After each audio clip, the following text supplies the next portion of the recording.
మాది హిందూపూరు.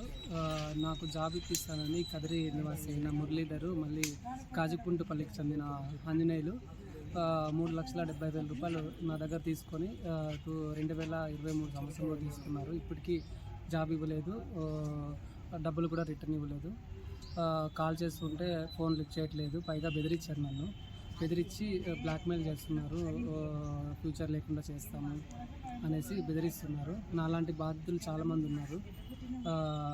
హిందూపూర్ నుంచి కూడా ఉన్నారు, చాలా మదనపల్లి నుంచి ఉన్నారు, చాలామంది ఉన్నారు. వాళ్ళ దానికోసమని ఈరోజు కదిరికి వచ్చి సిఐ గారిని కలిసి కేసు ఇవ్వడం జరిగింది.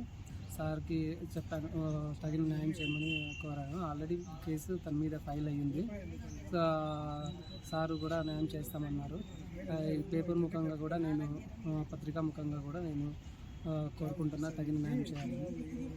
Thank you.